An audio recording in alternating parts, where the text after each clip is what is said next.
এভিটির একটা course and curriculum organise করা, বিশেষ করে মাকে এই ব্যাপারে শিক্ষিত না করা যায় তাহলে আউটার যে ইনস্ট্রুমেন্টটা ওটার যত্ন নেওয়া যাবে না।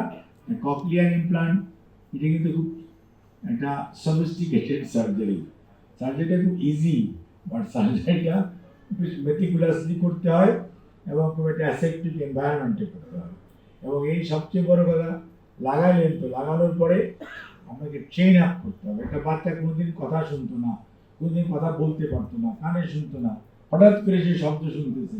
এই যে অ্যাডজাস্টমেন্ট, এই যে ট্রান্সফরমেশন, একবার না শোনা থেকে শোনা, এটার জন্য কিন্তু আপনাকে সময় দিতে হবে এবং গ্রাজুয়ালি সাউন্ডের ক্যারেক্টার চেঞ্জ হয়, সাউন্ডের ভলিউম চেঞ্জ হয়। সেই জন্যই ওই যে তারা নাম দিয়েছে এভিটি। এভিটিতে কি হলো?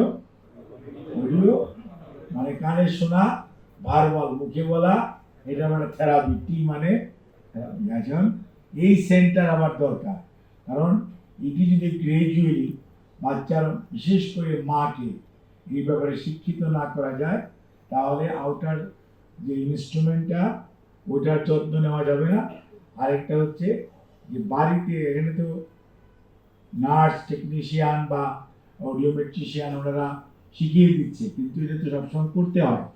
কাজে করতে হলে মায়ের বা গার্জিয়ানদের মধ্যে থেকে কেউ না কেউ, বিশেষ করে আমাদের দেশে যেহেতু মাতৃতান্ত্রিক ব্যবস্থা, মায়ের আয়টাকে খুব যত্ন সহকারে করে।